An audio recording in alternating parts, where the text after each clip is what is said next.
What's up, y'all? It's Thien back with another video. Today's topic is going to be what I was mentioning in my last Airbnb video, is property management, how to manage your property remotely and to build a team for your home, for your property, for your Airbnb, for your business, and what to look for and what to avoid. So yeah, I'm starting off with what to avoid actually, and I think what to avoid is and this is your mileage may vary as well. I think originally my idea with hiring a property manager was so that they can handle everything since I'm far removed from my property. And I think you can, you might want to hire a property manager if you have a bunch of properties. Let's say you have like 10 plus units, right? I think hiring a property manager might be helpful at that point. But if you have like one, two, maybe five even, like you can definitely do this yourself. But the thing is, I wanted to learn, so I ended up hiring a property manager right away, right off the rip, and they took 20% off the top of all the revenue that comes in from the rental. And so I learned a lot. I think essentially the thing that I learned is that I still had to pay for all the things that need to get fixed, maintained. Like at the pool, I have a pool, so if that needs to get serviced, I have to pay for that servicing. Every cleaning, I have to pay for the cleaning. Every appliance breaks down, I got to pay for that. And without a property manager, you still got to pay for it. But when you start realizing like there's also a finite amount of people that you need for things. So like I knew like I have a pool and a hot tub, so I knew I needed a pool person.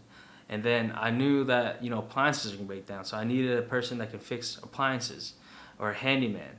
And I also knew that there's like small handyman stuff, so I needed like a team of handymen essentially. And you can find all these people on TaskRabbit if you need, but what I did is I talked to my real estate agent, my realtor. She was actually very helpful. She's very has a vast network of people, and she works with other Airbnbs, so she has people to recommend and refer me. And also I have other people that I know that are doing Airbnb in the area that I'm doing it, and so they also have teams. So then I start talking to people, shopping around. And so it's important for you to shop around to find your team, to find someone in your budget that also provides quality service. And so yeah, I think the number one thing you need is a cleaner, a person that you can depend on, that will always clean your home right after a checkout and do it in a very deliberate amount of time, so that the next person can check in, especially when there's people checking in the same day. And so it's important to have the cleaner first of all. And keep in mind, usually with the cleaner, you can find someone that kind of helps with replenishment, right? Those people that can help set up like refill the soaps, like make sure everything's good for the next customer and understands like it's a business. And they can like receive packages and help you with things like that. I think it's important to have that person. That's gonna be like your point guard on the team, right?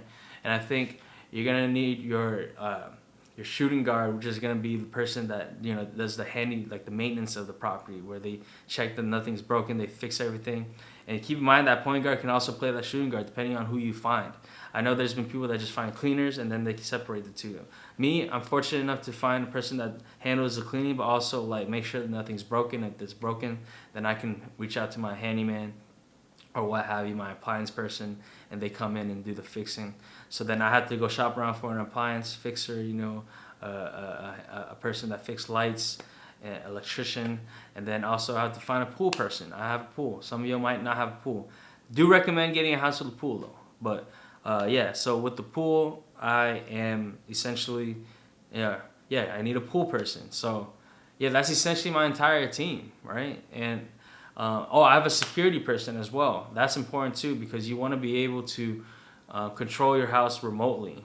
I'm able to like change the door codes, change the codes so that the next customer comes in, they're able to access the house remotely, and then the last person that left, they can't get back into the house, right? And so it's important to be able to change your codes, have cameras set up so that you can kind of see like at least security measures. And I ended up going with ADT for security. I know that's not like the best. I know people can set it up like themselves, but I'm so far away from my property. I'm like across the country from it. So I wanted a security where if someone does break in, the cops are there. I don't want just like a security that's like, oh, someone's breaking into your house and you can't do anything about it, right? And so that's what I went with. And yeah, essentially that's like the team you need, It's kind of simple. It sounds that simple because it is that simple. But I didn't know this until I worked with a property manager and understood that like these are the people I need. And honestly, I would have stuck with my property manager if there wasn't hiccups along the way, because the property manager, they had more control over the house than I did, and so they were controlling like the codes, and they were changing the codes without even letting me know. And I'm not saying this is gonna happen with every property manager, but that happened with me, and that kind of like forced me to take things into my own hands because it's my house. So I ended up, doing everything and changing everything, reinstalling everything, and then, everything's been smooth sailing since. And yeah, I think it's very possible and very lucrative to manage your property remotely. I think all it is take some initial setup, shopping around for your team, finding like a really good cleaner, a person that like you can trust, and then finding people that can fix things, clean and fix things. That's really what it is.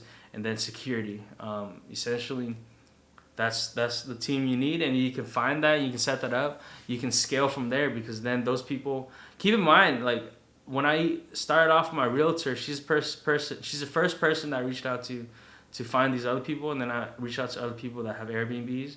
And then keep in mind, when like I find someone I trust, I ask them for recommendations. I found my pool person through my cleaner, right? My cleaner, because she does such a good job of cleaning the home and also like fixing things and going replacing lamps if they get broken and letting me know what's broken. And then so I reach out to her and ask her for recommendations if she knows anyone. And she provided me with a pool person. My realtor provided me with a pool person. And then my realtor's pool person was charging like $450 a month. And then the cleaner's pool person is charging me $100 a month. So, take the extra step and shop around, because you can save a lot of money. Yeah, and I think I'm gonna leave it at that, very short and simple. But if you guys have any questions with Airbnb, let me know. Until next time, peace.